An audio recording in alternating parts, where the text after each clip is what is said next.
Rich Loder with Brandel Chambly and Mark Rolfing. And there he is. He is the tournament leader. He's also the 7th-ranked player of the world. He's also the 2023 U.S. Open champion. That is Wyndham Clark. And Wyndham, thanks for taking the time to stop by. So what worked so well for you in that round of 67? Man, a lot of things. I mean, to shoot anything under par on this golf course, you kind of have to have everything going. And I felt like I got off to a pretty solid start with a birdie on 2. Honestly, just a par on 1 is huge when the weather's this tough. And then I kind of had some easy birdies, and you get under par, and then you just get into a groove, and I kind of kept that throughout the day. Just generally, big picture, I mean, you put together a nice resume. Where do you think you are in your career?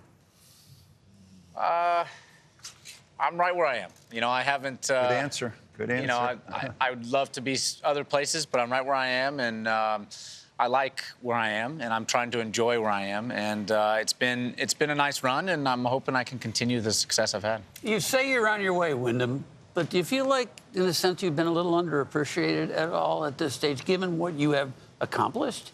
You know, I mean, yes and no. There's guys like Scotty Scheffler and Rory and Xander that are winning multiple times in a year, and, you know, it's very hard to do.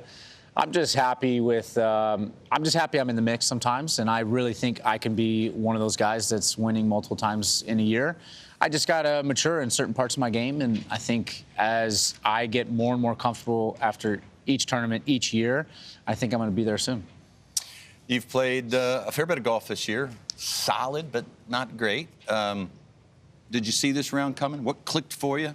Was it the memories coming here last year, or did you hit on something this week? You know, this year I've had a lot of good in my game. You know, I was leading at Waste Management after round 1. I had a really nice kind of 2.5, 3 rounds in Hawaii to start the year. Little things like that where it's like, okay, we're close, but I just wasn't putting it all together. And the great thing was I was learning what wasn't working and what I need to get back to that was working maybe last year or the year before. And so coming into this, I kind of made a little bit of a shift in my mindset of you know, not worrying so much about either, let's say, it's equipment, the score, you know, frustration on the greens. And I just was trying to be a little bit kinder to myself. And, you know, what better example than getting out here in a tough golf course where it's really hard to keep your emotions at check and at bay, and you're going to get bad breaks and have bad wind gusts. And, you know, I had one on 3. I hit an awesome shot. Wind didn't touch it, goes in the water.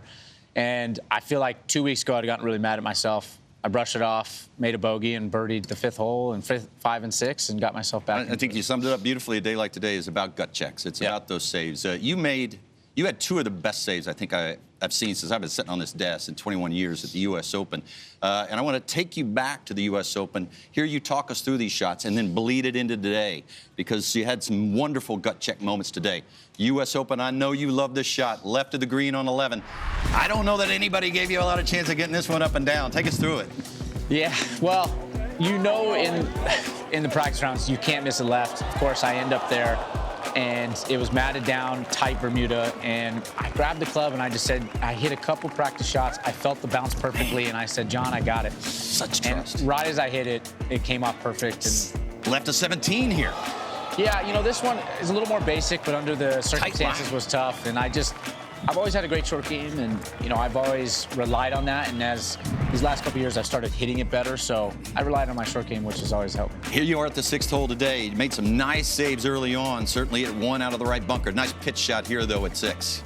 Yeah, it was nice to lay up. You know, it's really getting firm right away, and it was really, really tight there, and I kind of hit my spot perfectly, and, you know, I thought I was going to break more, but giving myself a birdie on 6 is always is really nice. How you been feeling with the putter this year? That's a great question. It's trending. It's okay. Trending. So, well, trending in the right direction here. Yes, yeah. You know, I've made some nice adjustments on working on aim, and, you know, this has been a putt I've struggled with, aiming too high and left to rights, and so I've been feeling like if I'm low, it's good aim. So brutal hole here at the 8th. Important to find the fairway. You didn't. You laid up in a good spot here. Take us through this save. Yeah, I was trying to get up right of the green. Didn't get as far as we wanted, but it was nice, and had about 40-yard pitch and played it perfectly. Awesome pitch. We're going to fast forward now to 13. 120 yards out, right in the middle of the fairway. Iron play's been a little off this year, but you seem to turn things around today. Yeah, little adjustment on my irons. I made them a little more upright, which has helped me stay, not get so left. I sometimes do that, and I really had some nice momentum last week at home, hitting a lot of great wedge shots, a lot of good iron shots, and so I felt really comfortable this. And real quick, I just want to button up. Off the fifth tee today.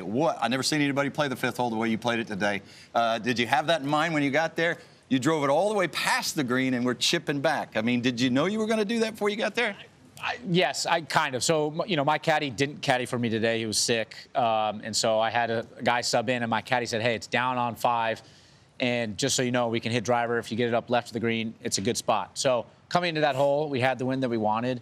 I hit it really hard, a little left where I wanted, but getting there past it was kind of easy because you're chipping back into the green. And another pitch like that. Yeah, which is really nice. Yeah. Every year that we come to Bay Hill, Wyndham, we talk about how much of the U.S. Open there is here. Obviously, that's got to be a good thing for you. What's your mindset when you come here compared to almost any other week on the PGA Tour, let's say? I'd say this is probably the toughest week of the year outside of the U.S. Open or any of the majors. I mean, it's so challenging, tee to green. The greens are so fast and firm. Usually the rough's high, and then obviously you get swirling winds. So it's, some years guys take it low, which it's amazing when they do that. But most years, if you're in double digits, you have a good chance to win.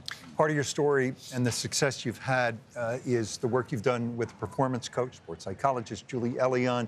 What are some of the principles from Julie that have worked for you? One of the biggest things I think that I struggled with early in my career, and I still struggle with, is being kind to myself. And I always beat myself up, or in the past beat myself up a lot. And as I've gotten better at that, my scores are showing that. And I'm able to handle the adversity. I'm able to handle, the success and everything. So I've just been a lot kinder to myself. So last year at the start of the year, awesome start. You won the AT&T Pebble Beach, second here, second at the Players. What is it about this stretch of golf, Florida golf? The U.S. Open, obviously, we've alluded to that. You won Wells Fargo. You seem to win on the toughest golf courses. What is it about the tough golf courses that bring out the best in you? Honestly, I don't know. I just think it's the time of when I'm playing good. A lot of people always ask, is this course good for you? Is that course good for you? And I'm not really a courses for horses kind of guy. I just think it's when my game's trending. So when I'm playing good, I feel like I can play good anywhere. And I just feel like I started trending into the good golf right around now. So that's my. It's a good time to trend. Yeah, exactly. I don't know about you, but you and I are big fans of Yellowstone and all the spin-off series. Does he not look like a guy who could star in a Taylor Sheridan spin-off in Yellowstone? He plays like Rip, by the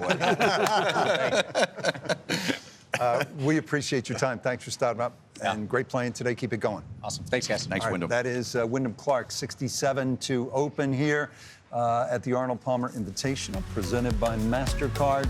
What a gorgeous evening. It's the Butler chain of lakes,